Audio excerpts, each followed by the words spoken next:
Hello, everyone. Happy New Year of the Tiger. My name is Daisy Zhongbei. I'm the director of the Confucius Institute and the Faculty of Music at Alfred University. The Confucius Institute at Alfred University started to organize this cultural exchange program, East Midwest Virtual Concert and Forum, around this time last year.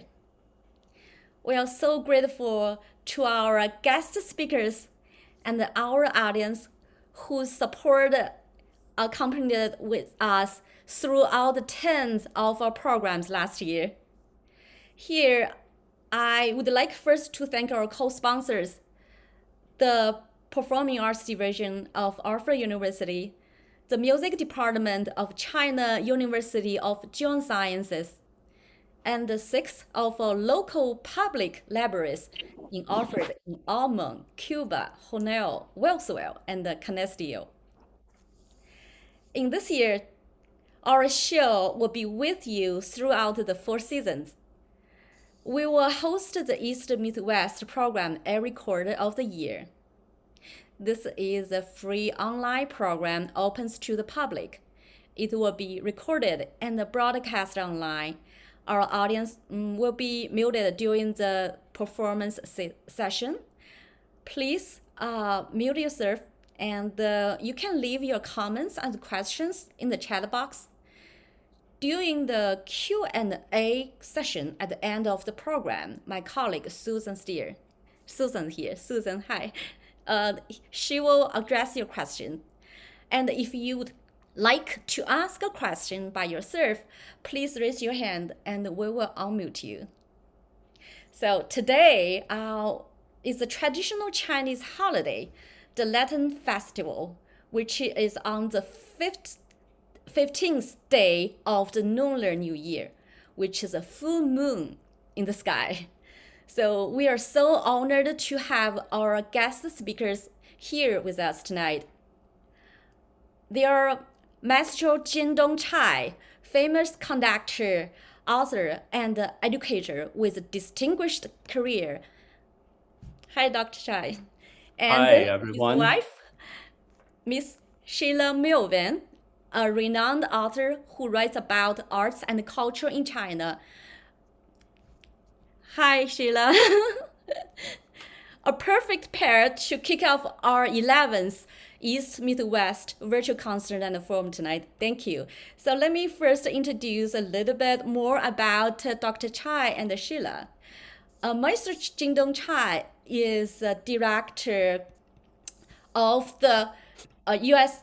China Music Institute, co-director of the Chinese Music Development Initiative, and a professor of music and arts at Bard College. Born in Beijing, he received his early music training in China, where he learned to play violin and piano. He came to the United States for his graduate studies at New England Conservatory and the College Conservatory of Music in Cincinnati.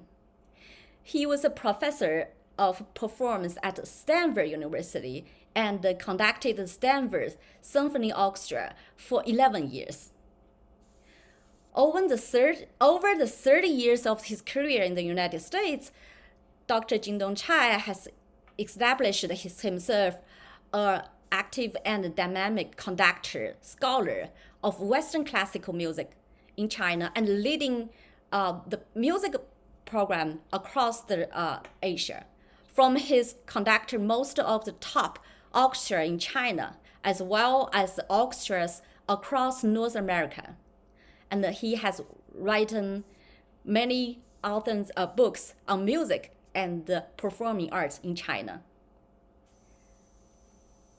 Miss Sheila Melvin is an established writer and consultant who focuses on both culture and business.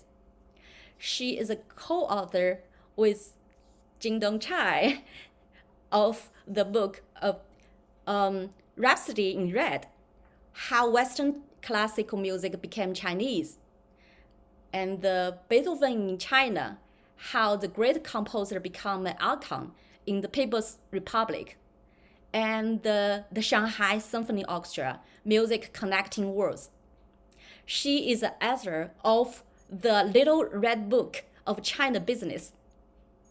Sheila, writing on art in Asia, especially in China, and has published many articles in the famous Wall Street Journal, in the International Herald Tribune, and in the New York Times, the Washington Post, and the USA Today.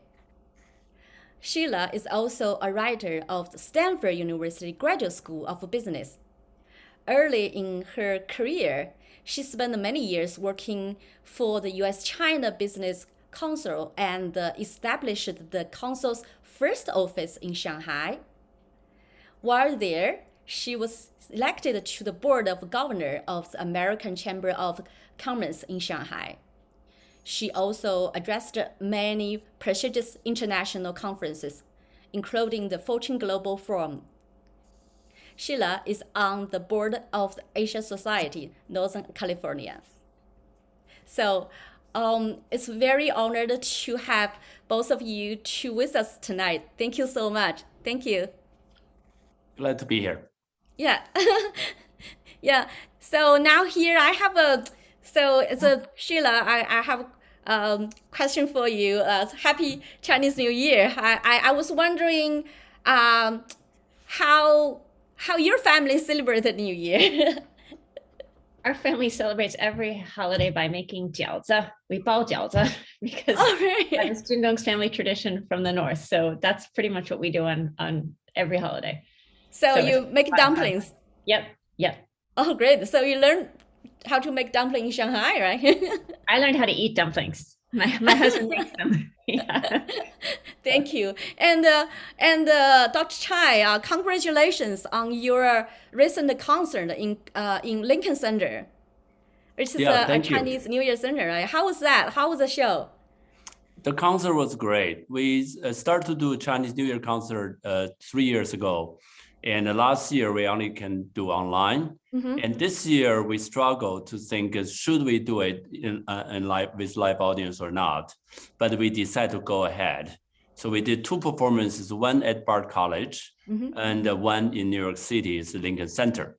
And, surprisingly, really, audience just so excited to come, especially in New York City. The concert was a full house, about 1,000 people. Wow. And I can feel the electricity, almost like the power, the energy from the audience, how much they love the music.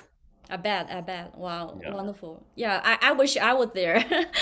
So could you please share a piece just from the concert or celebrate the Chinese New Year? Since we're still during the holiday time, could you share some music, like start tonight's program with your music? Sure, we can do that, and especially today, it's the 15th days of the Chinese Lunar New Year, mm-hmm. And so I would like to share this first piece is from that concert, but it's a video recording from the Bard Fisher Center performance. And the piece is called the Spring Festival Overture. And this is it's a composition composed in 1950s. And it's one of the most played overture, I think, in anywhere during Chinese New Year concert. Thank you.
Wow, what's a great piece. It's full of joy of the holiday, right? So it's I think many Chinese people have the good memory of this piece. Thank you, Dr. Chai. And Sheila, I have a question for you. I read a lot of your articles recently and your blog online. Especially I like the great flourishing. Your article not only gave us the latest art trends and the information of China, but also brought me a lot of inspiration and make me thinking. So I really enjoyed your articles and really enjoyed to reading them. So I was wondering, how and why did you started to write about art and culture in China? Well, the why is really for two reasons. One is that I wanted to understand myself. I first went to China in 1987, and I remember very distinctly my friends and I bought tickets to see an opera performance at the Beijing Concert Hall. And we got there and we walked in, and it was all these people on the stage in puffy dresses and tuxedos singing arias from Western opera. And it wasn't what we expected at all. We'd of course expected to see Chinese opera as most foreigners would. And I was always curious, that got me thinking about, what is really going on in the music world in China? How do the arts work here? And then I went back there to live again in the 1990s. And the first story I wrote was about Turandot when they were doing Puccini's opera in the original Italian for the first time. So I thought that was really fascinating. So I started writing about it. So partly for my own interest, but also I just thought that was a really good way to help people outside China learn more about what was happening in China, aside from economics and politics, which is what most journalists wrote about. That's what they were paid to write about. You know, there's only so many journalists, and that was a very big story. But I thought China's cultural development was also a huge story.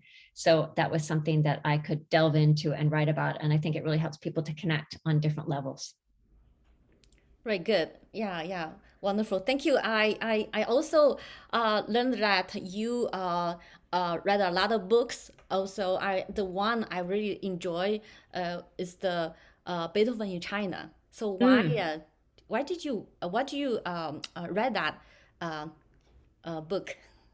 Well, my husband and I wrote that together, and we wrote most of the music books together, all the music books together. And actually, it happened because he was doing Stanford. He was at Stanford at the time, and they were opening a new concert hall, and he decided to perform all the Beethoven symphonies for the opening of the hall, and then on top of that, to take the orchestra to Europe and follow in Beethoven's footsteps. And so we went along, and we were in Vienna, actually outside Vienna, at Beethoven's tomb. And I noticed that there was a group of Chinese tourists wandering through the cemetery with a big bouquet of flowers, and they didn't speak English and they didn't speak German. And they were saying, "Where's Beethoven? Where's Beethoven?" And they had come all the way from China to lay flowers on Beethoven's tomb. And I found that just to be really fascinating. And I knew my husband loved Beethoven. And then I saw these people were coming halfway around the world to put flowers on the grave of someone who died 200 years ago. And I said, that would be a good story. Let's find out what is this big connection between the people of China and Beethoven. So that's why we wrote the book. Great work, and really enjoy that, and thank you so much for sharing the story behind this. And Sheila, and you and Dr. Chai, you together, you wrote a book as a Rhapsody in Red to introduce how Western classical music become Chinese. So I really appreciate that you and Dr. Chai did a lot of research and a lot of work to lead us back to all the way to the story about the Western and the China classical, especially for the classical music exchange. Could you give us a talk tonight for how Western music came to China? Give us a show about the history, please.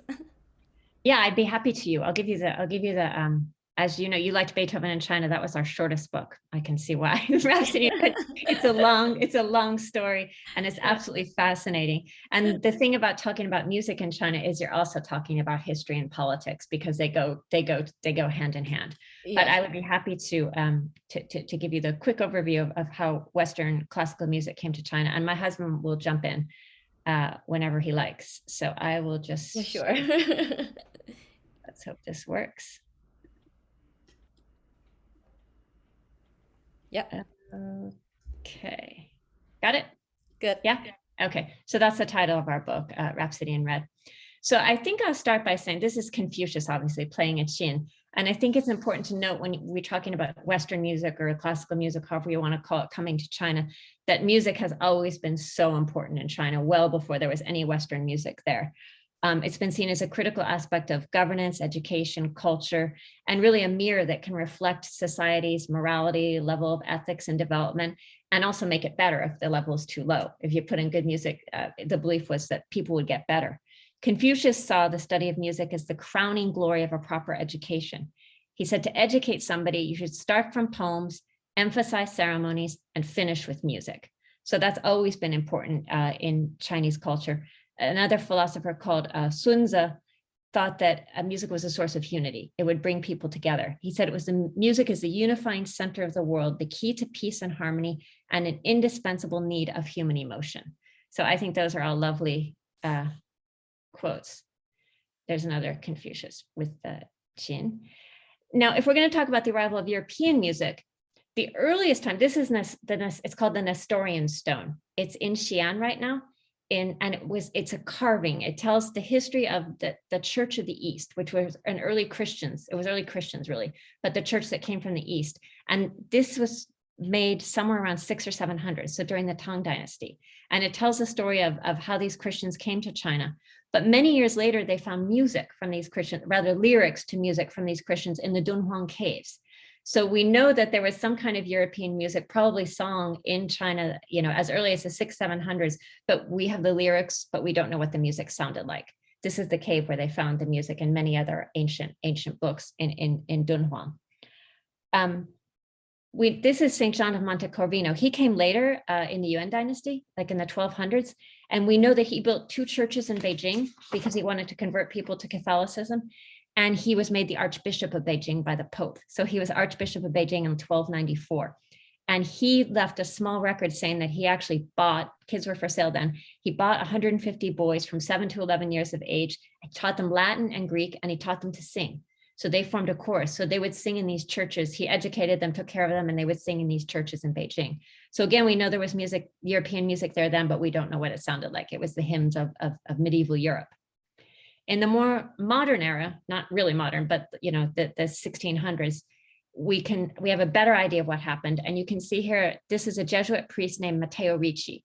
You see the picture of him or the painting of him on the left, a Chinese artist painting, and his tomb is on the right. That's actually still in Beijing. You can visit it. His grave is still there. And Ricci really wanted to go to Beijing to meet the emperor. He was a Jesuit, and their theory was that if they could convert the emperor to Catholicism, then the emperor would convert the whole country. So they wanted to start at the top and move down. But to get to the emperor at this time was Huiyang Li, was very, very difficult. Foreigners weren't allowed in Beijing. It took him years to try to get to Beijing. And the best way to get in to actually reach the palace was to have very good gifts, to have nice presents. So he had watches and globes and maps and paintings. But very interestingly, he also bought a musical instrument called the clavichord, which is a small, as you can see, an early keyboard instrument that was sometimes used as a practice instrument for organists who played in churches. And Ricci brought this, and actually the emperor was intrigued by it because China didn't have keyboard instruments. China's instrument, the keyboard wasn't invented as a Chinese instrument at that time. So it's seen as rather technologically advanced.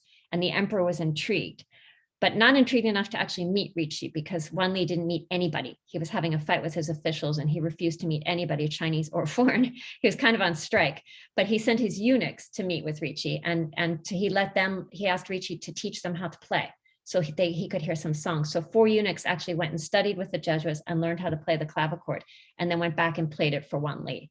So we know that European music was heard in the Forbidden City around 1601. Then later, the Jesuits always keep bringing musical instruments because it worked. It got them a little attention in the palace. So they figured this is a way to keep getting we can keep trying to convert the emperors by bringing more instruments and other gifts too. And this is the Kangxi emperor. And he became emperor in 1668. And as many of you who are listening probably know, he was a really smart, really wise, and very long-serving emperor. And he had lots of Jesuits working for him. He never converted. He really didn't have any interest in converting, but he was very interested in learning about the knowledge from Europe. He had people working as astronomers, mathematicians, cartographers. He had Jesuits who built him cannons and weapons, and artists, doctors, and also music teachers. Some of them taught him music, and he himself actually got interested in music. And the way it happened is really interesting because there was a Jesuit named Father Pereira, and he went and actually performed for Kangxi. And Kangxi was intrigued. He hummed his own tune, like a Taoist prayer song or something. And then Pereira was able to play it right back because he notated it. And this is also something China didn't have, was a standardized notation. It had lots of individual notation from teachers and for instruments, but it didn't have standardized. So Kangxi just kept singing different songs and the priest would write them down quick and then play it back on the clavichord. And he was so amazed that he thought, again, Western music is really advanced. And so he decided to learn how to play the harpsichord. So he actually took some harpsichord lessons and he asked the priest to give a series of lectures on Western music. And Kangxi had 56 children, and several of his children also studied music, particularly one prince called Inzhi became a really good student and wrote a book about music. And so then Kangxi said, I want more musicians at my court. So he wrote a letter to the Pope and said, send me some more musicians, please. And the Pope obliged, obviously. And one of the persons he said was a real musician and composer, not just an amateur. His name was Pedrini. And Pedrini is interesting because, that's Sheila. We don't have a picture of Pedrini, but Pedrini came from Italy and he was supposed to, as you can imagine, it was a very long journey to get to China in those days. But Pedrini's journey was actually kind of epic because he missed the ship. the Pope was sending a boat to go to sail, and Pedrini was late getting to the Canary Islands, which is where ships sailed to Asia. So the ship left without him. So he had to go and find his own way. So what he did was he got on a boat that ran into a storm. It was forced into the Atlantic, and he ended up in South America instead of ending up in China. That he got to Peru, and by the time that got to Peru, the ship's captain gave up and said, "I'm not going," and he went back to Europe. So Pedrini was stranded there. So he made his way by land and sea to Guatemala and then to Mexico. And then in Mexico, he caught a ship that was going to Manila.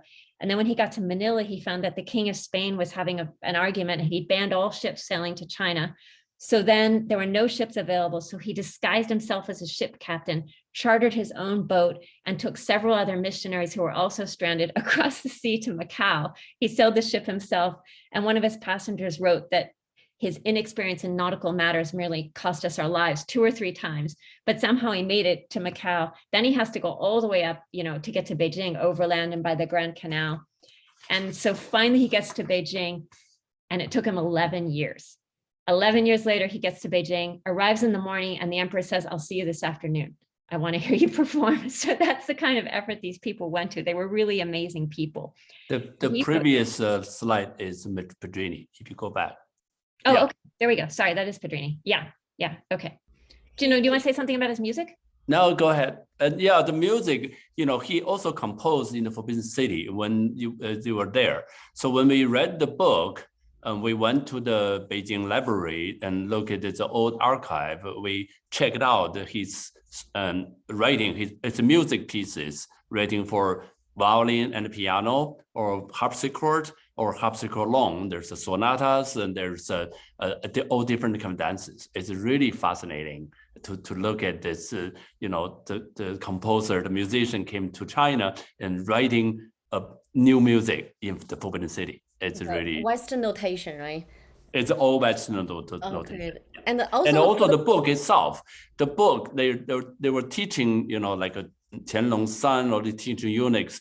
Those books all are Western notation. They were not, simplified or number notation invented and came to China yet. So you can see those 5 lines about intervals, about the harmony, about and all different kind of things in the book. It's a really yeah, great. Also, his pictures, his dress is officially Qing Dynasty official's dress, right? See the hat and the... Yeah, I think most of them, and Sheila will tell you, most of those Jesuit missionaries, they want to succeed in China. They have mission to go to China. So how they can really try to close to Chinese people, to close especially to the court, to the emperors, and they want to learn Chinese. They dress like a Confucius, and they want to be part of Chinese culture. Thank you. Sheila, you can go ahead. Yeah, their whole strategy was to accommodate, to basically become as Chinese as they could. And so they could mingle with the highest level officials, read and write anything. And then they played a very important role in writing about China in Europe, and often very favorably. They were sort of the first sinologists writing about China in Europe. So, and introducing music and many other sciences and humanities to China. They were the really cultural ambassadors, the first, and very skilled at it. So there's Pedrini, there's Kangxi, and this is Qianlong. He is Kangxi's grandson. So we're going forward. But Qianlong was also, like Kangxi, he loved learning. He had lots of energy. He ruled for 60 years.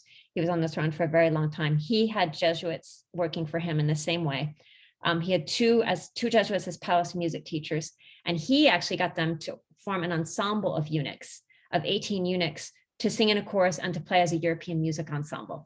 So there was actually a European music ensemble performing in the Forbidden City, along with many other kinds of ensembles of Chinese music, probably, of course, Manchu music, maybe Korean, lots of different kinds of music. They played instruments that had been presented by missionaries over the years, and also diplomats had started bringing instruments too. And we know from their records, they have records, there's records in the Forbidden City listing the instruments. They had 10 violins, 2 cellos, a bass, 8 woodwind instruments, a mandolin, guitar, xylophone, and harpsichord. And so that's kind of an odd ensemble. I don't know how the music was played, but the priest wrote a songbook for the ensemble to use. And then there are records showing that in the 14th year of Qianlong's reign, which was 1750 on our calendar, the year Bach died, They ordered Western style suits, shoes, and white powdered wigs, so the eunuchs could dress like Westerners as they were performing. So at some point, Qianlong listened to music like that. So it's just really fascinating. So what you see up to now is that music was really a tool of missionary work, right? And the emperor was somewhat interested by it, but the Catholic Jesuit approach to missionary work was to go to the top, the palace. So it really mostly stayed in the palace. You know, it wasn't, there was organ music and clavichord music and, you know, other instrument music being played in churches when they were allowed to build churches. They would have played hymns and music like that in the churches. But other than that, music wasn't spreading too far and wide yet. But then we get to the end of the 1700s, and you know, the world is changing, and it's not just missionaries who want to go to China. Britain and other countries want to start trading, and they want to have normal trade relations with China. They want to put ambassadors and diplomats in China. But China's not very interested in this. So in 1793, England sent a mission to China called the Macartney Mission, which is basically, you know, about 100 people, really organized by the British East India Company, who were traders. And they went to wish Qianlong a happy 80th birthday, but their real goal was to get Qianlong to say, okay, you can have an ambassador station in Beijing, and you don't have to just trade through Canton or Guangzhou all the time anymore. Because the way it worked then, any trading, they could only stay in Guangzhou for 5 months a year, and they always had to trade through Chinese middlemen who took a lot of the profits. So they didn't like this. They wanted a more Western style trading system, and China didn't. So they sent this mission to try to persuade the emperor to agree to their ideas. And they brought gifts, again, planetarium, globes, watches, but they also brought a band because they'd heard from the missionaries that the emperors liked music from the West and were impressed by the instruments. So they brought a German marching band, and they traveled all the way from Europe, and they performed all along the way as the mission made its way up to China. So this created a lot of good examples for musical exchange, and the Chinese would hear the Western music, and then the Westerners would hear Chinese music as well, and they wrote about that in Europe again. So there was more musical exchange through this way. So this is, now it's a tool of diplomacy, but then the diplomacy, of course, doesn't work. We know there's an opium war, 1839 to 1840. China's forced to open its doors on Western terms. And then many more people start moving to China. This is Shanghai in 1930, but you know, it's slow build up to this time. Many more missionaries come in, not Catholics, but other forms of Christian, and they spread all around the country and build churches, and they start playing hymns and teaching music in schools that they established. So there's all kinds of new avenues for music to come in. And it's really more a tool of colonialism, you could say. And oops, sorry. And one thing that happens is that these foreigners move to China, and they, even though they're moving to China, many of them just want to reestablish their lifestyle as much as they can, like they live at home. And one of those things is to have a band, right? A band was a very, very big deal in those days. And a band was almost like an orchestra, because they would have some string instruments too. They could play more music than we think of as a band. And the very first band that was founded was the Shanghai Municipal Band in 1879. And this was the man who founded it. He's a very famous French flute player. He was a celebrity in Europe at that time, but for whatever reason, he moved to China, and he founded and became the conductor of the Shanghai Symphony. This is the only picture we know we have of him. We got it from an auction house. It's a really cool picture. So he was the person who founded the Shanghai Orchestra. And then they started recruiting more and more. This is Rudolf Buck. He was a musician from Germany who conducted it. And the orchestra slowly got bigger from 1879 on. But the thing about it is that it was only foreign musicians. No Chinese. First of all, there weren't many Chinese who played musical instruments. But second of all, the way the colonialism worked, they weren't allowed to play. And they weren't allowed to go into the venues where the foreigners listened to music. So in the early years from 1879 into the 1920s, it was basically foreigners performing for foreigners. So that was the orchestra. But this is still what the Shanghai Symphony Orchestra now considers itself, dating to 1879 with this band. So what changed is this man named Mario Pacci. He's an Italian conductor, and he came in 1919. He'd actually been there earlier to do a piano recital, but he showed up in Shanghai in 1919, and he was an excellent conductor, and he was very determined that more people should hear his music. So he insisted that they integrate the concert halls and allow Chinese people to come in. And they did. So after that was, do you know when was that? That was 1925, I think. Yeah, he insisted that Chinese people be allowed into the orchestra. So Chinese people were able, and quickly the audience became like a quarter Chinese because people were very interested in it. So the audience became Chinese, and the orchestra got really good. He was a good conductor. And there was at the same time, there was the war in Russia. Later, there was war in Europe. So there was all kinds of refugees coming to Shanghai, and many of them were musicians. There were White Russians. There were people from Nazi prison camps, and they came to Shanghai. So they had lots of really talented foreign musicians. Some of them were professionals in Germany or Austria or whatever. And so the orchestra got quite good, and it became known as the best orchestra in the Far East. It was a really good orchestra in the 1920s and 1930s. And one day in 1927, they were celebrating the anniversary or commemorating the anniversary of Beethoven's death. And this man named Tan Shu-zhen was a violinist. He learned how to play violin in Qingdao, where he was from. And he was friends with some people in the orchestra, some foreigners. And he just went to the orchestra and he knocked on Pachi's door and he said, I know one of your musicians is on home leave. How about I take his place? And Pachi just looked at him and said, come tomorrow. And so Tan Shu-zhen showed up the next day and he just started playing Beethoven with the orchestra. And then he just stayed. So that was sort of how the orchestra integrated. That was 1927. And from then on, there were a few Chinese people in the orchestra. It wasn't official until the 1930s, but from then on, there were some Chinese people in the orchestra because Pachi, again, he considered Chinese people to be very musical, and he thought that they should, be members of the orchestra. So Tan Shu-zhen was the first one to do it. Here's a picture of the orchestra in the 1930s. They're performing Beethoven in 1949. You can see how glamorous that all is. Jindong, you want to add anything? I think this is great. It's going really well. I would say the Shanghai Symphony Orchestra, and the one important thing, I don't know if you haven't, we will tell you also, because Shanghai Symphony is really Shanghai Municipal Orchestra back then was so famous.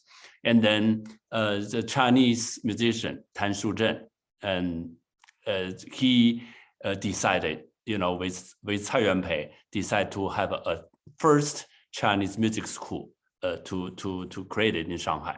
So that's in 1927 when Tan Shu-zhen started, when Xiao Youmei started music school. Right. So Sheila, you can go ahead. Yeah, I was going to say first what you had happening was that in the early years of classical music in China, it was being performed, but it wasn't really reaching too many Chinese people until the 1920s.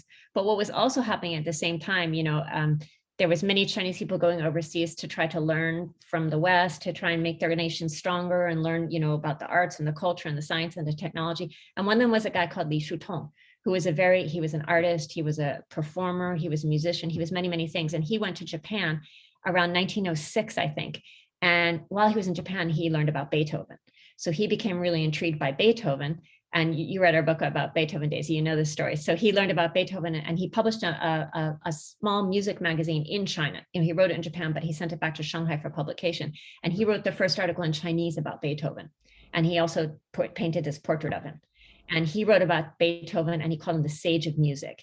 And he said that, Beethoven had suffered, he'd struggled, but he'd overcome everything to become the greatest of all musicians, even going deaf. What kind of hardship could a musician endure? But he'd gone on to triumph, and he set that as an example for China. As China's facing all these problems of colonialism and Japan, all these terrible things are happening. But China, he's suggesting we can be like Beethoven too. We can triumph. We just need to struggle and work hard and be like Beethoven. So he set Beethoven up as kind of a new stage for a new China. And Beethoven, that's when he started becoming an icon and became very popular. And so at first people only knew his life story, but then later they were able to hear his music as well. And so the Beethoven on paper and the Beethoven's music kind of merged, and Beethoven became so beloved in China. And then, as Jindong said, around the same time, music, it was used by missionaries, then it was used for diplomacy, and then it was used for colonialism. And now there's lots of Chinese starting to listen to music and be interested in it. And many people, young Chinese, start looking at it as a tool of reform. And they think, and inspiration.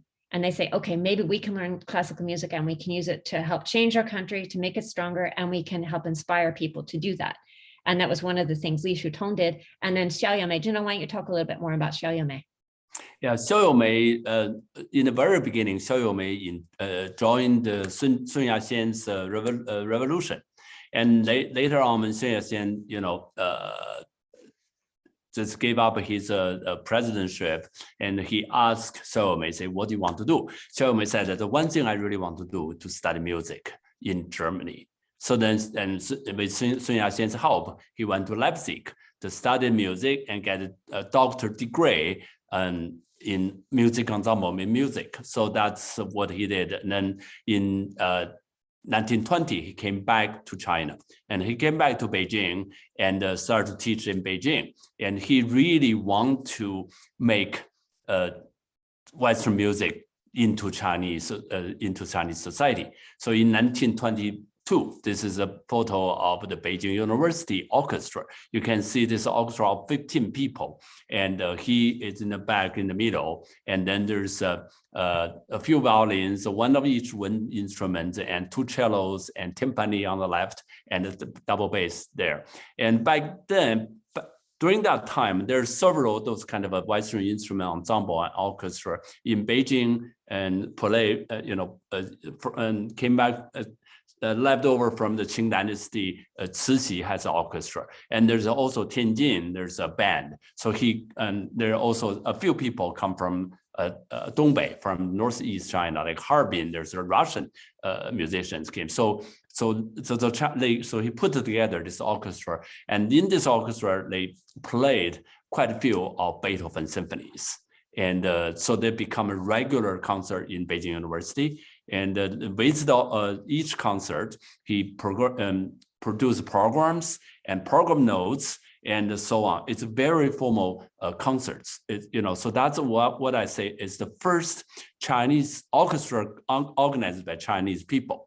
And you can see the 15 people, how you can play Beethoven symphonies. He did really very smart. He basically covered most of the major parts by those instruments, and any parts cannot be covered. And he led this on the far left, the Russian pianist, and to cover the rest of the parts. So in the orchestra, there's a piano. So it's the early time Chinese people started playing Western classical music. Right. And again, their goal was not just the music, it was also reform. Like Xiao Yaomei, like Cai Yuanpei was also who became the president of Peking University. He was in Leipzig at the same time. They got to know each other. And they believed that they looked at like the ordered German society, and they said, well, if we can have classical music in our country, then people will get rid of all their bad habits and they'll act more like Germans and things like, stop spitting and gambling and things like that. They actually wrote things like this. So their idea was that this was one way to make China stronger, through music and through the discipline, partly, that belief lingers on, but through the discipline imposed by music. But as and Tan Shujian studied there too. Lots of people went there, but Beijing was ruled by warlords and they weren't very supportive of the arts. And so finally, as Jindong mentioned, they gave up and they went to Shanghai, which had the orchestra and all these talented foreign musicians who were, really highly skilled professional musicians. So he said, Xiao Yaomei said, we will use foreign chickens to make Chinese eggs. So he said, we're going to go to Shanghai, set up the conservatory, and we'll hire all these people to be our teachers. So there's a picture of teacher. Do you know who any of these people are, Jindong? Yeah, the Xiao Yaomei in the middle, there's Chepening. Chepening is a really famous back then European composer. Russian composer went to Europe. And on the far left is Huang Zi. There are a few Chinese composer actually studied in America and studied in Europe and then came back. So Xiao Yaomei is the person, it's like he go to the musicians, so he see who is the best musician. He goes there to invite them to teach in the Shanghai Conservatory, like the pianist on the second from the left. He is Sakharov. Sakharov was teaching in St. Petersburg Conservatory. It's very, very famous piano teacher there. And then after Russian Revolution, he came to Harbin, and then from Harbin later, he came to Shanghai. He teach students privately, but Xiao Yaomei want him to teach in the conservatory, and he said, I have nothing to do with that. The students is too amateurs. I cannot do that. Then Xiao Yaomei went to second time and went to the third time. So in the third time, he said, okay, I really respect your determination. I'm going to teach. So he started to teach in the conservatory. And so basically he started the first generation of Chinese pianists. For example, the composer and pianist Ding Shande, Ding Shande's grandson is Yulong today in China, Shanghai Symphony Orchestra. And he went into the conservatory as a pipa player. And then he just started interested piano. He started to study with Zakharov, and then in 2 or 3 years, he actually became better pianist than many the piano majors. So that's where you can see a teacher, a good teacher, how a good teacher can make impact. Right. And there's Wang, who studied at Yale, right, Jindong? Yep. Yeah, and he wrote the first Chinese, do we say symphony? Orchestral work. Orchestral work. It was performed first in New Haven and then in China. Yeah. So that was like the first orchestral work by a Chinese composer. Yeah, he was pretty well known in Yale too, but he died very young, as you can see. He didn't live long, but he made very important contributions to composition in China. You want to add anything, Jindong? No, I think go ahead. Yeah. Go ahead. Yeah, those are the first generation of Chinese musicians that came to the conservatory. You can see on the left is Ding Shande, in the middle is He Luting, and on the right is Xian Xinhai. So Xian Xinhai actually was born very poor family in Guangdong. Actually, their family living on the boat, and his father died young, and his mother basically, helped him to grow up. And then he started to learn Western music also from missionaries. And he went to Beijing University and followed, Xiao Youmei was there. He tried to learn the music. Then just like follow Xiao Youmei, he went to Shanghai and joined the conservatory. So that's a Xian Xinhai story. And then later on, he didn't finish in the Shanghai Conservatory. He went to France to continue to study music. And He Luting actually also joined the conservatory early, but even before he joined the conservatory, he already as a communist. He already like a part of the Communist Party, but he loved music. He think music is important. Then he joined the conservatory. And we mentioned Alexander Chepening and see him as a really talent. And then in the conservatory, Chepening organized a competition, a piano work competition, but it had to be Chinese style piano works. So He Luting wrote a couple pieces, entered the competition. Actually, both of the pieces won the competition. And the first prize he got was the very famous piano piece, 牧童短笛. So even today, many people still play that piece. And Ding Shande, I already mentioned that story. He was a Chinese bebop player, then became a wonderful pianist. Also, he went to France to study and came back, become very important figure in the Shanghai Conservatory. So all those three people is what I consider is the first generation of Chinese-grown, Chinese-owned Western musicians. Right. So what you have happening is that Shanghai becomes the center for anybody who's interested in classical music, Western music. So it's got the orchestra, and now it has the conservatory too. So young people from around China who are interested in learning this form of music come to Shanghai to study, or some of them come to Shanghai, go overseas, go back, things like that, back and forth. But Shanghai is really the center of Western music, and things are developing really well. As we noted, the orchestra was considered the best orchestra in the Far East. Really famous musicians from around the world, like Heifetz, came and performed with them. I mean, very top-notch global performers would stop in Shanghai and play. But then, of course, you have the war breaking out, right? That there's the Marco Polo Bridge incident in Beijing in 1931. In 1932, there's the bombing of Zhongbei in Shanghai. So suddenly the war is coming. And that makes a lot of these young musicians reconsider. Like Jindong said, some of them were already communists. Most of them weren't, but a lot of them, Nier is a very famous example. He was an excellent violinist. He was from Kunming. He was from Yunnan province, and he really wanted to study the violin, and that's why he came to Shanghai. But then when the war breaks out and he sees people dying and the Japanese are invading, he just starts questioning himself and saying, I can read you a quote, actually. He says, he kept an English language journal, or a journal with some English language words in it. And he said, this is the question I've been thinking about all day, but I haven't come up with any concrete plans yet. Isn't this so-called classic music just a plaything of the leisure class? I spend a few hours every day slaving over my basic exercises. After a decade, I become a violinist. So what? Can you excite the laboring masses by playing a Beethoven sonata? Will that really be an inspiration to them? No, this is a dead end. Wake up before it's too late. So that's Nair writing to himself. So he keeps playing music, but then of course he starts composing too. And his way of composing is to go out to the laboring masses and listen to their songs and talk to them, and then come back and compose music both about them and that he thinks they would like. Right, Jindong, do you want to say some more? Yes. Yes, I think that's what you call the new music movement started, which means, the composers, musicians want to use music as a tool to help save China. Or and even so, to save China. And so Nair, he went to the docks to talk to the coolie, and went to like a nightclub to talk to the singing girls, and then he write to them, and also he write many songs for movie, and which is a movie also is the theme is about against foreign invasion. So that's, you can see the first time I would say music and the Chinese society just combine together, and that's follow that. Many people, many of those young people, they were so what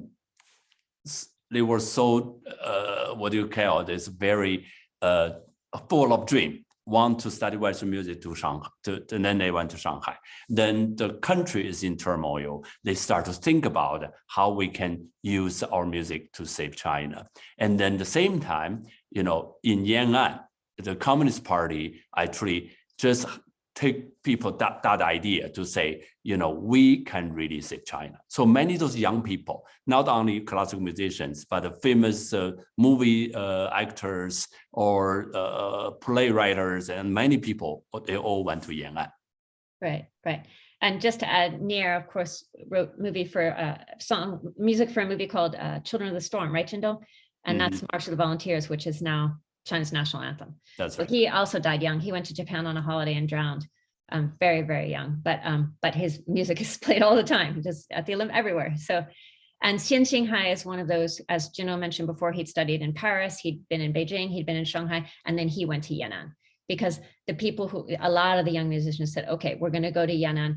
Li Doluan is another famous one. He was an orchestra conductor, and he worked at the Russian radio station in Shanghai, and he was going to Yan'an, but he had to wait till he got the call. And he was working at his job, and he got the call saying, it's time to go to Yan'an. So he put on a Beethoven symphony, put a Beethoven score under his arm, and went and got on the plane and went to Yan'an. I mean, these people just went off to Yan'an to, Jino, you want to talk a little about Xian Xinghai? Yeah, Li Doluan went to Yan'an because he lost his letter. The letter basically to say he is communist.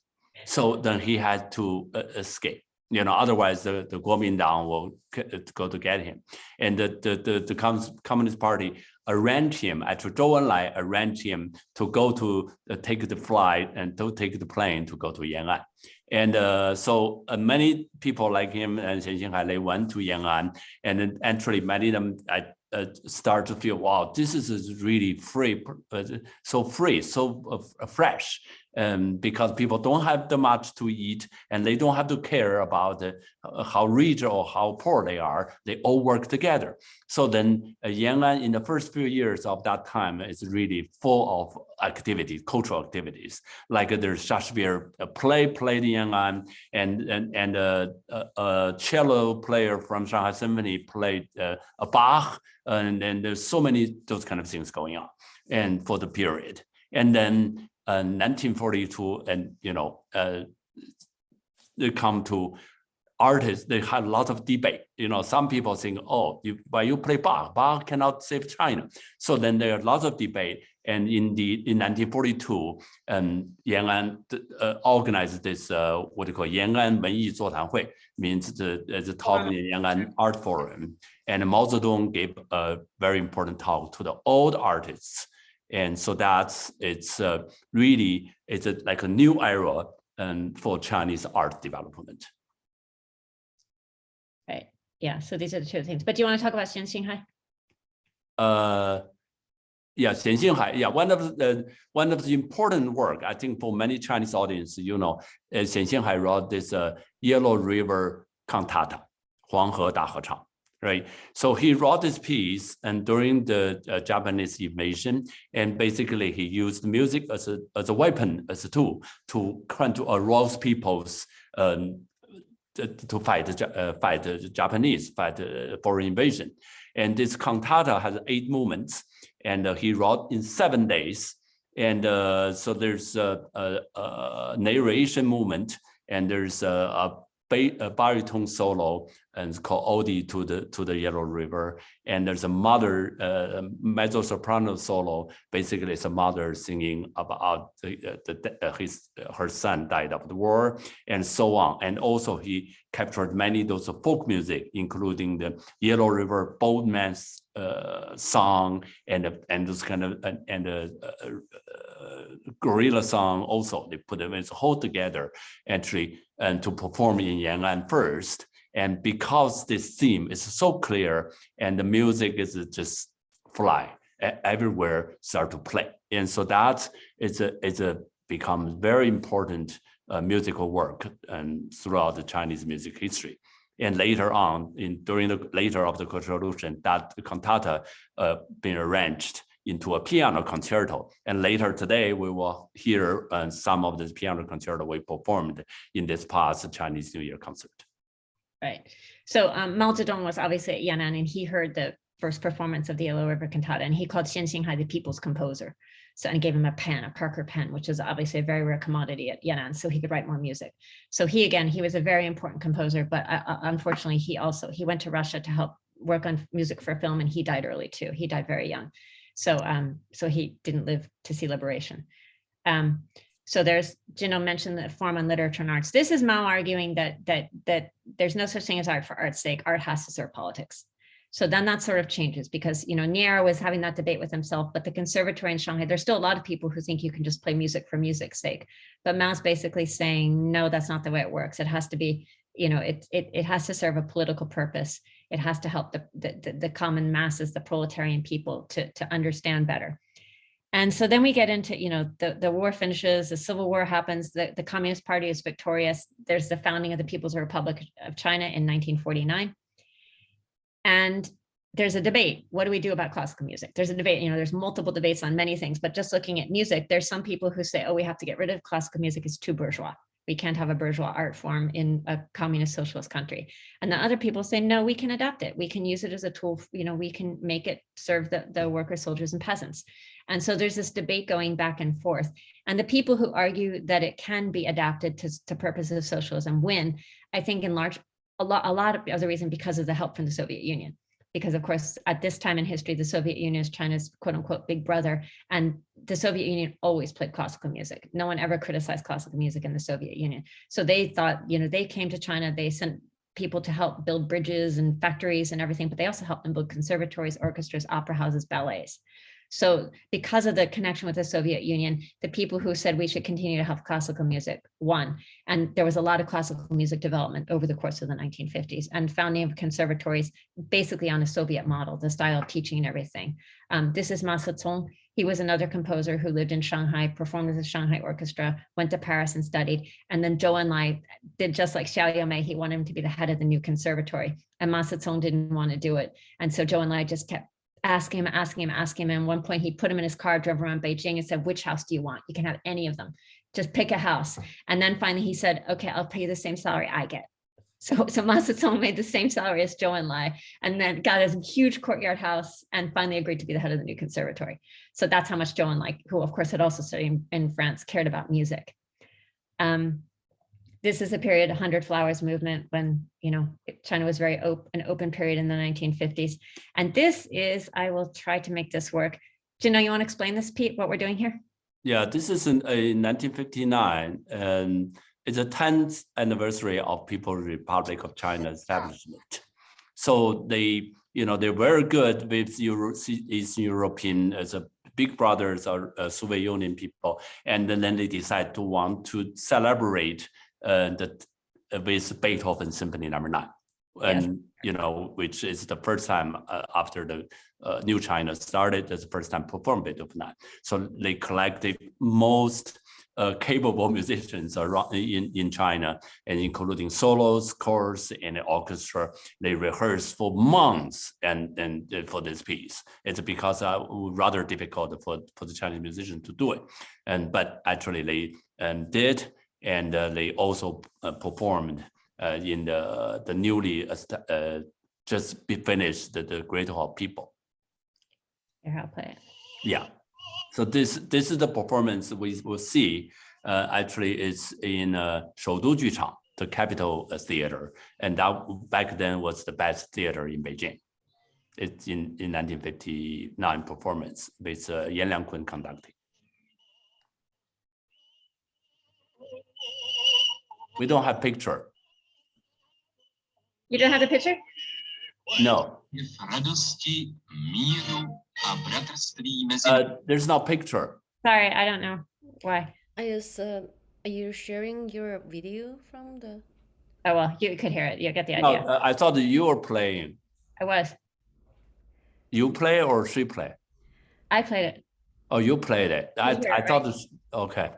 Okay. Can you click again? I don't think it's going to show, Jindong. Okay. Beethovenova devátá. 135 let od jejího dokončení uvádí tuto symfonii Ústřední filharmonický orchestr. Can you stop sharing? Okay, so that was the celebration of the 10th anniversary in 1959. But so that's kind of a high point. And then, of course, in the early 60s, the politics begins to turn more leftist. And then in 1966 to 1976, the Cultural Revolution breaks out. And this is a period, the slogan is destroy the old to build the new. And old music, which included classical music, but also traditional Chinese music, couldn't be performed. And there was a short period of time when many musicians were attacked by Red Guards and seriously injured or killed. And so classical music wasn't performed for many years. Western classical music wasn't performed for many years. But what did happen is that the model operas were developed, because it wasn't just destroy the old, it was also build the new. And so China started developing these 8 model quote unquote operas, which weren't all operas, but they were musical performance pieces.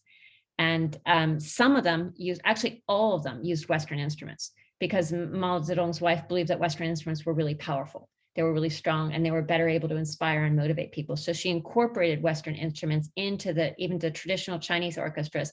And then they also created model ballets and model symphonies. This is the white-haired girl. Many of you probably know it. And there's also the Red Detachment of Women. So ironically, even though Western classical music couldn't be performed, many people were trained on Western classical instruments because they were performing them in the model operas, including Jindong, who started playing a violin at this time, so he could play in the model opera troops. Jindong, you want to talk a little? And I'll flash through the slides while you talk. I think that's how I started my classical music career. During the Cultural Revolution, at the beginning of the first years, I was an early teenager, and we usually to go to the school to break windows. Then my father said, you better stay at home. So he actually bought a used violin, and I just stick with it. And I started to play the violin, find a teacher from the military band. And from there on, I start to become a, musician like today. Right. And there's many other musicians who have the same story. So even again, some of these operas were adapted into symphonic pieces, like we showed you earlier, Shajiabang, and also a piano company for the Red Lantern. So actually, even though Chinese people weren't hearing Western music, huge numbers of people were exposed to the piano and to the sound of Western instruments. So this was completely unintentional, but it got lots of people interested in Western instruments, and subsequently, when the Cultural Revolution ended, in Western music. Here's Taking Tighter Mountain by Strategy. You can see what a huge production is. Everyone's in costume. Go ahead, Jindong. Yeah, that's the 智举威虎山, and Shanghai Symphony Orchestra and the chorus performed this piece. As you can see, people dressed like the Red Army, and also the character dressed like the real people. And so those are the extension of the Chinese symphonic literature. And they really quite a few composers, they write in this situation, in the Cultural Revolution. We interviewed a few composers, and they always say, even we didn't like the political situation, but there's nothing we can do. But what I can tell you is every single note, every measure we put very hard. our heart in it. And you do see those musicians and put a lot of effort to make those music to be accessible to the people, to reflect to the theme, and also technically, it's more advanced. So that's the during the Cultural Revolution. Right. And you can go ahead with this. Yeah, so President Richard Nixon, when he went to visit China, was also taken by Jiangxing to hear a model opera. But the other interesting thing that happened is after Nixon's visit to China, there was a ping pong trip. The ping pong diplomacy preceded it. Then Nixon came to China, and then there was a little period of time which we call classical music diplomacy, when Western orchestras started to go to China, particularly the Philadelphia Orchestra. Jindong, you want to talk about that a little? Yeah, I think let's play that little clip, right? And so we have a little clip. And a few years ago, we started to making this documentary, and now it's already played on PBS last year. It's called Beethoven in Beijing. Basically, we followed the Philadelphia's journey from 1973, first time visit China, until just before the pandemic, they have been to China about 10 times. And to see how the relationship, the US-China relationship really get together through music, and also to see how Chinese classical music developed through those years. Right, so you have to think 1973, it's a huge deal for an American orchestra to visit China. And that, the Chinese orchestras that were still performing were only performing the one model opera, like this, almost some Mao Zedong songs set to music, and the Shanghai Symphony performed Taking Tiger Mountain by Strategy, and then Beijing, they played Shajiabang. So basically for 7 or 8 years, they said they could play it blindfolded upside down. They didn't need to look at the notes, So to have a Western symphony orchestra come and play Western music and intermingle with Chinese musicians, it was a very, very big deal. And on the US side, it was also a huge deal to have the orchestra go there. That was when classical music was still really popular. Everyone knew Ormandy was a household name in the United States. And so this was a very important cultural exchange undertaking, and it's the 50th anniversary. So can we show the video? Yeah, sure. If you can stop to share your PowerPoint, I think Eva can share hers. Eva, are you playing the video now? The Beethoven in Beijing. Sheila and Jindong, you're the producer of the film, right? Well, Jennifer Lin is the main producer. I'm a co-producer. All right, good job. All right, let's play it. I was learning how to plan the rice. And suddenly we heard the first sound of orchestra out of this high speaker. It was striking. He said, "Do you want to hear some interesting music? This is called symphony. The Philadelphia Orchestra is in China."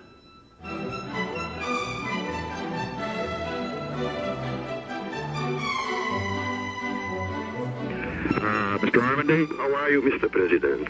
I'm just sitting here talking to Dr. Kissinger. He's just back from China. They're going to invite the Philadelphia Symphony to come to China.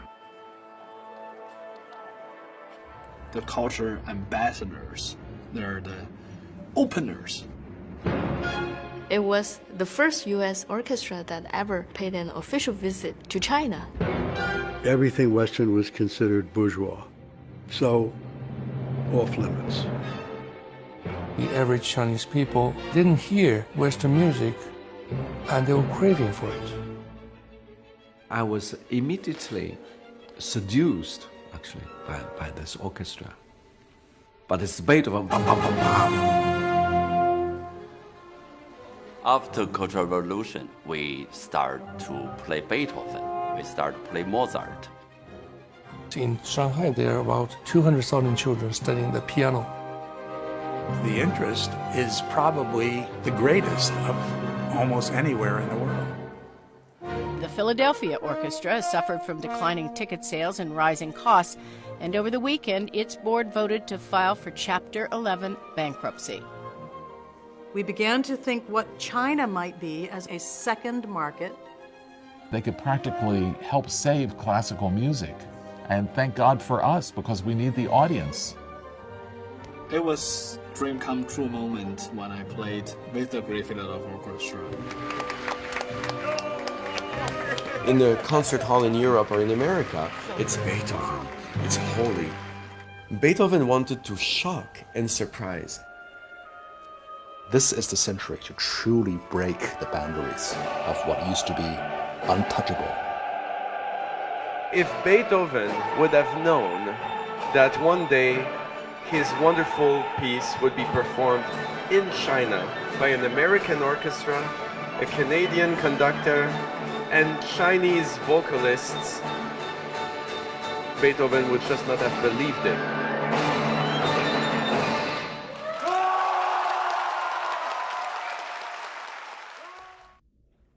What a great film. Yeah, it's a really inspiring story. The film is 90 minutes long. I think if you still can find on PBS website, but you may have to make a little donation to be able to watch it. Right. Okay. I'm going to go quickly so we can hear more music, because I think your listeners are probably more familiar with the more present era. You know, the Cultural Revolution ends, the Philadelphia Orchestra goes, then, you know, it's the period of opening reform, the conservatories reopen, and all kinds of people, many of the people who'd played instruments in model opera or heard instruments in model opera suddenly want to study Western music. They start going out. We get, you know, China just becomes a source of, you know, globally known composers, musicians, pianists, you know, and then China starts to develop when we get into the late 1990s, early 2000s. It starts to develop its own orchestras, and ballets start getting funded again. It builds these great opera houses. It's become the major source of manufacturing place for basically all musical instruments. Probably 90% of pianos are made in China, violins, guitars, they're all made in China now. And another interesting aspect is China's lots of love for piano and violin. And then China actually starts exporting it too. There's the Forbidden City with an orchestra, and the Opera of Algeria, which was built by China, which I find fascinating. So now China, you know, it went into China, classical music went into China as a tool of diplomacy, and now China's sending it back out as its own tool of diplomacy. There's the interior of the Opera House of Algeria, and there's one in Sri Lanka. There's opera houses and grand theaters going up around the world that are being built by China, with Chinese performances in them as well. So I'll stop there so Jindong can play some more music for everybody.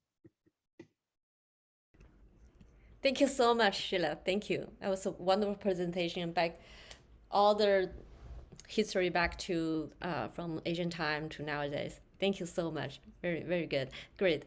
Then and also we know that the stage to Jindong, Dr. We prepare for many videos to share with our audience, but since the stories, the history is very, very important to us to know that about this cultural part. So let's talk about a little bit about your career as a musician and also a cultural ambassador too. So you have your career in Stanford University as a faculty of music, and also conducted orchestra there, and also you established the U.S.-China Music Institute in Bard College.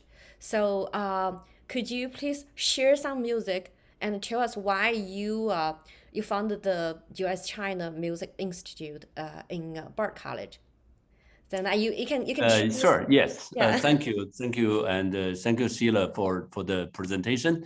And I can take just from where the Cultural Revolution almost finished. That's how I grew up a teenager. At first time, I listened to the Beethoven Symphony was when I was in middle school. My best friend told me to say, Jindong, come to my house, and I want to show you something. So I went to his house in the courtyard, and we lowered the curtain because we didn't want anyone to know what we're doing. And he showed me this a gramophone machine. You know, the record machine, you have to wind it to give power and can play.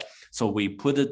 He also gave me a big book of the hard black records, and in the top is the Beethoven. So we just put the needle on, winding the machine, then put the record on and played Beethoven. That was the first time I listened to a Beethoven symphony. I was shocked by this complexity. You know, there's a harmony, there's different layers, and there's a melody and a very strong pong, pong, pong. So from there on, I already started to learn the violin. So from there on, I really to say, I want to be someone to play music like this. So that's how I started a music career. And after Cultural Revolution, I went to the music school in China. I remember that the first year I was in middle school is in 1979. And that year, there's a Boston Symphony, Berlin Philharmonic, and Vienna Philharmonic. They all came to visit China. And I brought a couple of things to show you. See this one? It's a Berlin Philharmonic conducted by Huiyang and performed in Beijing. So I saved the program. Wow. And so it's an amazing experience because China never had a good concert hall back then. So the concert in Beijing was in the Beijing 体育馆. It's in a coliseum. They have to build a shell to perform. But there are probably 5,000 people listen to the orchestra play. And before the orchestra start, the whole Coliseum, it's just like so quiet. You can hear a pin drop. And back then there's no cell phones, of course, but you can see how Chinese people are so just eager to listen to the music. And then when the music sung, I feel like, wow, I have never heard songs that just gigantic from an orchestra. And when you look at the conductor, you feel, Huiyang conducting, when you see Huiyang conducting, his eyes closed. He doesn't move much. So, but the music came out of him. It's just unbelievable. So that struck me. And then later that year, here, the Boston Symphony came to China. Yeah, and then conducted by C.Z. Ozawa, 小泽征尔. Yeah, so that basically I was the first year music student and I go to every rehearsals, every concerts. And when I look at the Huiyang conducting, it's nothing move, but the powerful. But C.Z. Ozawa, he moved every part of his body and to make it so exciting. But the music also very exciting. So after that concert, we conducted Beethoven 9th Symphony. I was so moved. I actually, after the performance, I jumped on stage, asked him to sign my program. So you can see the sign in the middle. He signed it. Gosh. And then I get home, I read a poem on that program. Wow. Yeah, so you can, as a young person, how inspired by those great masters. And that time I decided I want to be conductor. And I want to be conductor, then I want to go to the West to study conducting. So that's why I came to Boston to join the New England Conservatory. And also, and a few years from there, I had the chance in the summer, go to Tanglewood to study with Leonard Bernstein. And that's another just unforgettable experience in my life. So that's, as a musician, that's how I, as a Western musician, that's how I learned and how become what I have today. And from there on, there's so I was in New England Conservatory and studied in Cincinnati Conservatory. But there's, I want to be a good conductor, but there's always something like a back in my head, say, can I make it? This is so tough as a conductor. It's how I can make it. It just happened there's one chance when the Cincinnati opera went to Lincoln Center in New York City to participate in the Mozart Bicentennial Festival. And I was assistant conductor to the conductor and to do this Mozart opera, Zaide. And just before the dress rehearsal, and the stage director came to me to say, Jindong, we are in trouble. The conductor is sick. He had to go back to Cincinnati. Can you conduct it? And there's no other choice but say yes. And so of course, I didn't even think about it because I was the only person actually can do this. And because I've been followed that conductor. And so we did dress rehearsal. And the next day we did a performance. And the day after the performance was just sold out. After the performance, and the New York Times has a review and especially talk about, I jumped in the last minutes and to to basically to present the one of the best theatrical performance ever happened in the Mozart Festival. So after that, it's not only I conduct a, opera in Lincoln Center, but also it's really set up my confidence to say, if I can make it here, I can make it anywhere. Right. So that's how I started career and in that. And I started to conduct all over, America and South America and sometimes Europe too.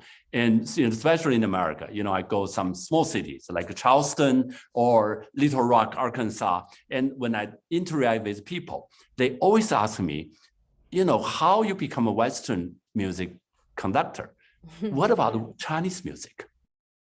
Can you tell me more about the Chinese music? And I didn't really care that much about Chinese music, but because those questions, it make me rethink about it. Yes, what about my own music? Music from China.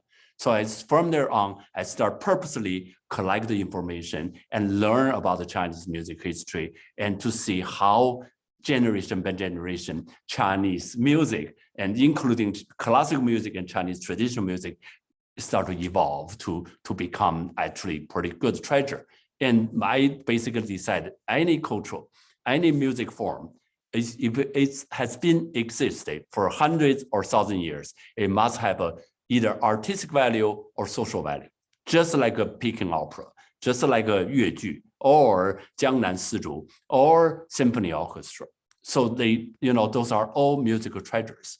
So from later year, especially after I started to conduct at Stanford, teaching music, and I start basically focus on my research on Western music in China, and that including how Western music became Chinese, like a Chinese symphonic music, Chinese composers, and that's how Sheila and I wrote the book. So I think maybe we can listen. How much time do we have? We can listen to a few pieces, if we can. I think if we can play one piece, you choose from one of the. Yeah, let's do this. Let's play two. Play the first one, the one partly the one the Huanghe, the Yellow River Piano Concerto. We don't have to play the whole thing. We play in 2 minutes, and then let's play the last piece, the duet, the singing. Yeah, sure. Yeah, let's do the first one. Yeah. And while you were playing, I can talk, I think, right? Yes. Yeah, sure. Yeah. So this is the Yellow River Piano Concerto, and it's arranged from Xian Xinghai's Yellow River Cantata. And when Philadelphia Orchestra visited China in 1973, the Philadelphia Almond asked for Chinese work. So this work been programmed on their tour. And back then, the pianist In Chengzong, he was the soloist. Keep going, start. You should start. Yeah, so In Chengzong was soloist and the first time performed in Beijing and later played in Shanghai. And so we will listen to the first movement, and basically it's based on the Yellow River, what you call boatman song. As the Yellow River also referred as mother river for Chinese people and Chinese civilization. Right. So this, you can hear, it's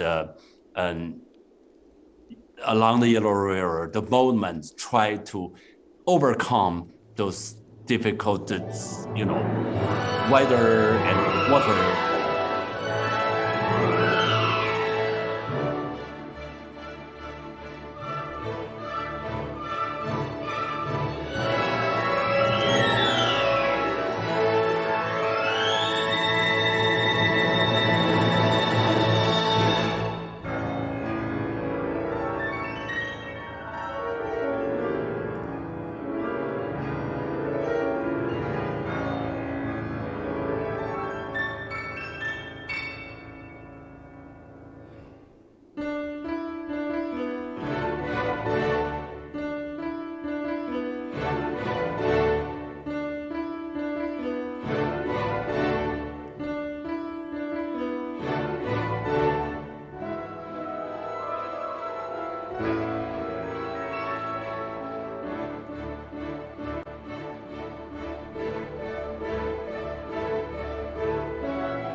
Okay, maybe we can just stop here.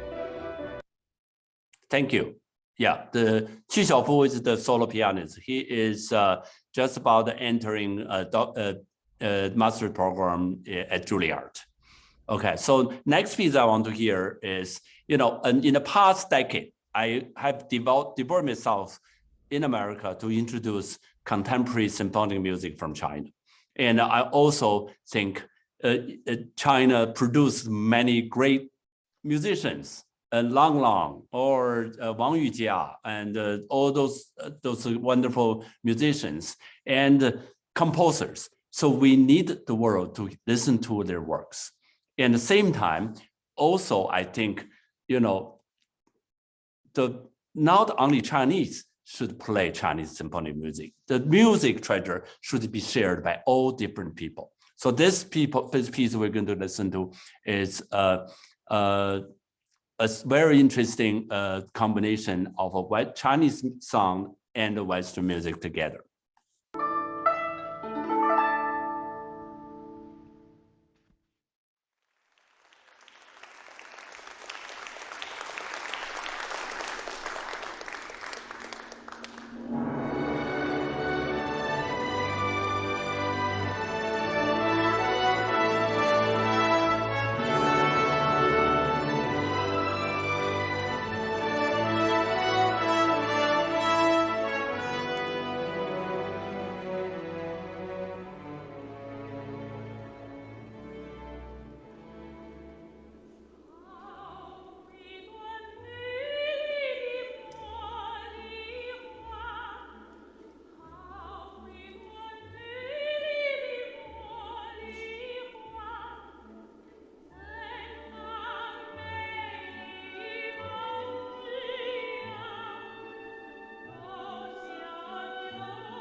I think this is really, the best place to stop this discussion. As you can hear, if opera singers can sing Italian, can sing French, and can sing English, they also can sing Chinese.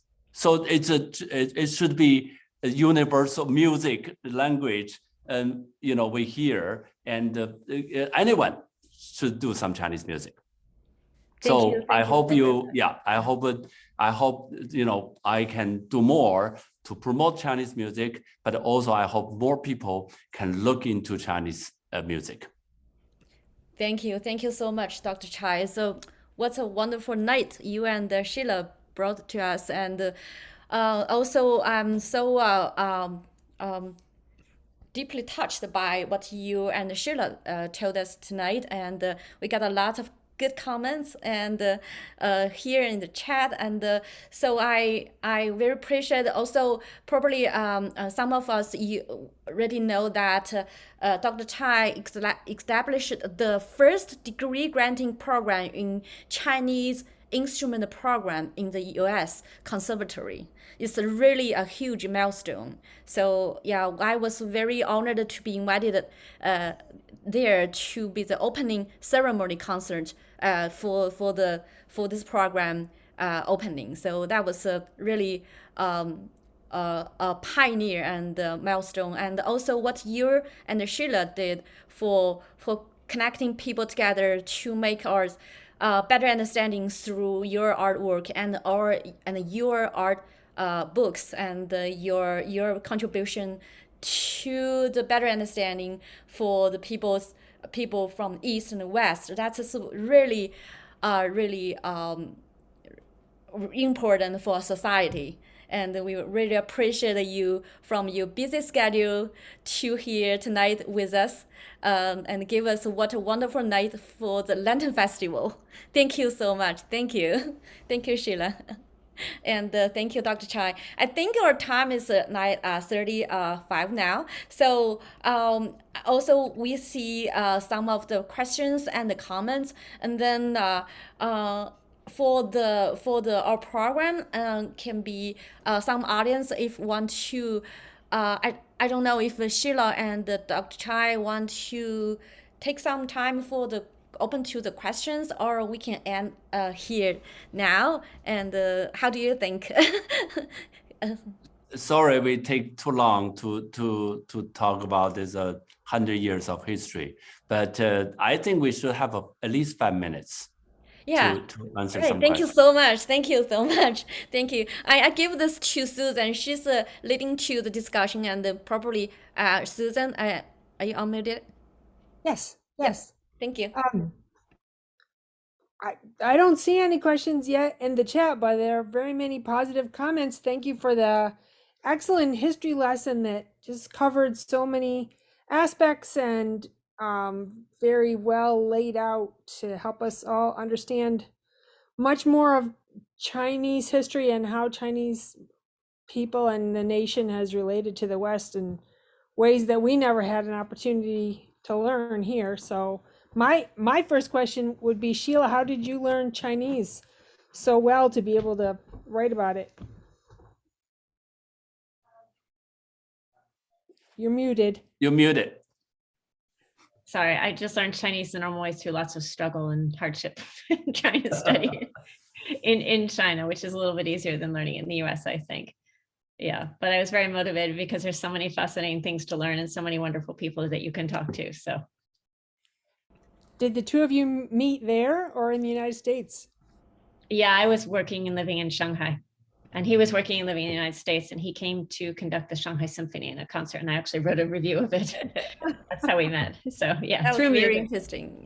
Yeah, she wrote a review for the Wall Street Journal about my concert in Shanghai. That's how we initially met.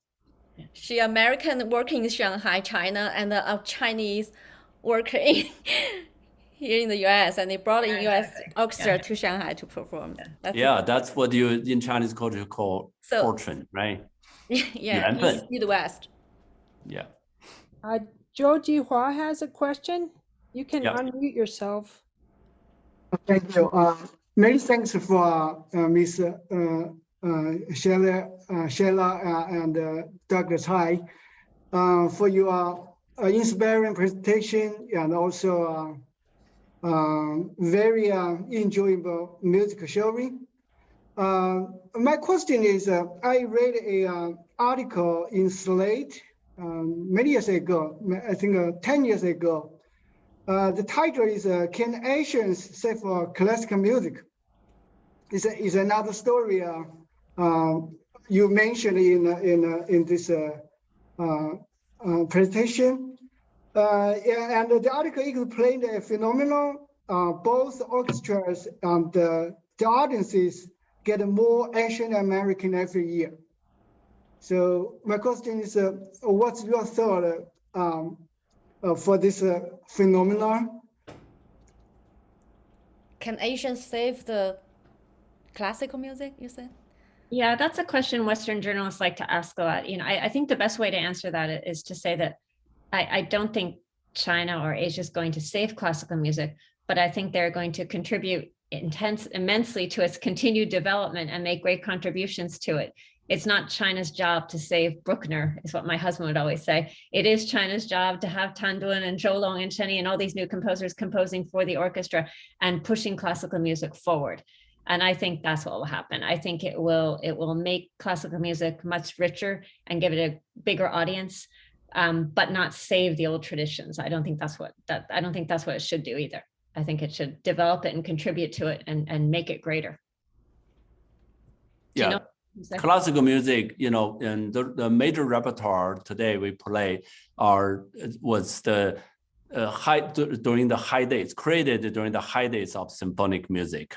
That's the 19th century, 20th century music, right? So, but today we play those people's music, mostly people died people's music we have been playing.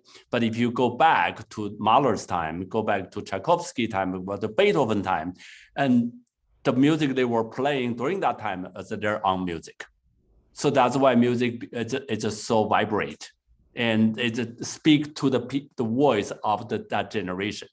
So for 21st century, what is the music of our time? Only we create new music, the classical music only can continue. So that's what I think Chinese musicians and Asian composers and many young generation composers can achieve, is to continue to produce some music of our time. And that music can really, just like Beethoven, can inspire people. And that will make classical music continue. And, we will save the classical music together. Right, thank you. Thank you. Huang Minggren had a question. Would you like to ask your question? Hi, I'm Huang Mingren. I'm China University. I'm Chinese. I'm student of China University on Geosciences. I have a question. I have been singing Chinese art songs. How do you think Chinese art song developing international? Chinese art songs means contemporary songs or 中国艺术歌曲. Yeah, I think Chinese art songs really in the beginning developed through Europe classical music, and in 1920s, and Xiao Youmei, for example, Huang Zi and Zhao Yuanren, they start to compose those kind of art songs. And the format they use is like Schubert, Schumann, and some French composer the songs. So they adopt it into China and using Chinese as a language. And some of them actually is very, very intelligent to combine music with Chinese language tonality. So that it's like I think like a 叫我如何不想他 like 赵元任 those kind of art songs, and it's a perfectly shaped music with the language, and I think that's a really great achievement. And from there on, a Chinese art song has been continued to develop. I think it's just very rare performed in the world stage. And there's several singers have been trying to promote Chinese art songs in the world stage. I think we should have more performances, and when people hear those, they will like it. So I cheering, think you're doing really great to try to continue and on your own right to try to sing those art songs, and hopefully we can get more performance opportunities for you to perform. Thanks. One last question. Someone, Jingxia is wondering if you have any thoughts on how politics influence music today, especially transnational music making, they said, with going back and forth between China and the US. Do you see politics having an influence there? Sheila, you want to say? I see the pandemic having the biggest influence right now. You know, I think if you go back to 2019 or before the pandemic, there was incredible exchanges. New York Philharmonic going to Shanghai, everywhere. There was almost borderless with musicians going back and forth and performing in each other's countries. And now since then, politics have gotten sour at the same time as the pandemic. But I think there's a tremendous eagerness for musicians to continue collaborating as soon as quarantines permit it. And you see all the people coming out to hear Jindong's concerts. I think there's a great interest, and I think I don't think politics will impact it too much once the pandemic is over. I really think. Yeah, I think also you see. Also, I think you see the music. What do you say? Music and politics, but also music and society. I think those are two different things. And I think from after 1940s, as we talked earlier, and Chinese, I think one thing Chinese artists always think about it, even today, is how to make their music to be understood by masses, by people. So it's really one different way than the mid 20th century European or American classical music. They become more individual, and they didn't really care if other people enjoy their own music or not, because that's their own expression. But in China, most artists still care how people can understand the music. So in that sense, music and society is really closely related. And on the other hand, music and politics, of course, in China, music served the politics as always as one of the functions. And so that's many musicians, maybe do that for all different reasons. But anytime, any era, they always all have different kind of music.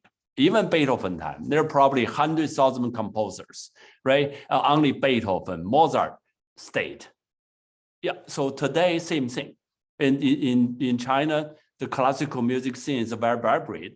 And there may be thousands of composers, but history will tell which one is really artistic. Then that work will stay.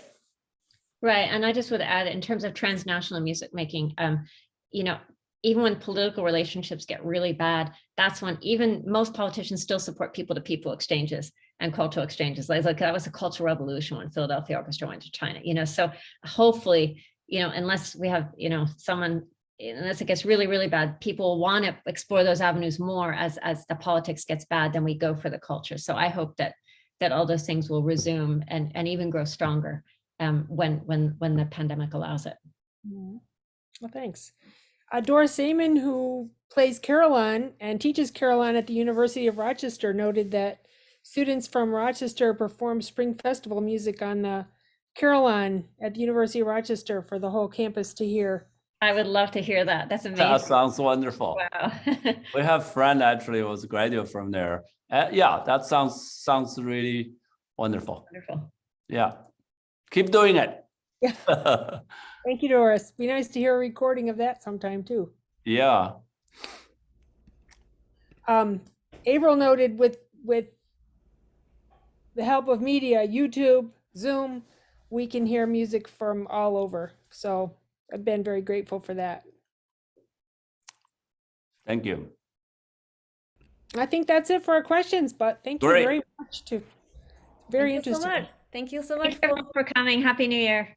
Happy New Year, everyone. Happy New Year. Thank you so much. And actually, Sheila and Jindong, so you be the model, and also, so Jindong, you said how Beethoven and how Kaloyan and C.J. Ozawa, Xiao Zhenger has inspired you.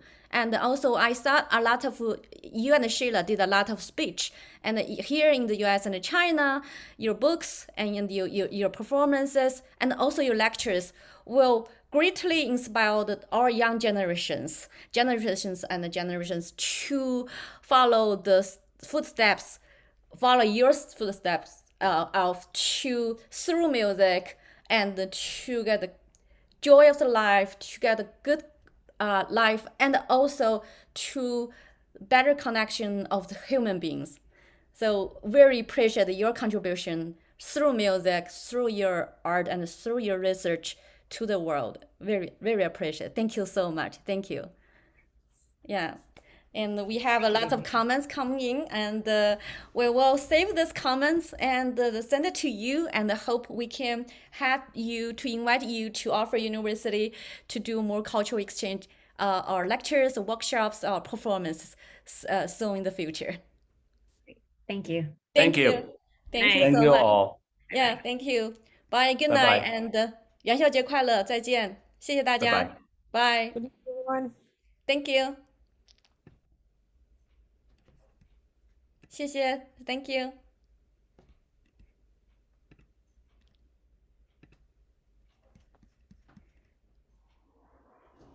Thank you.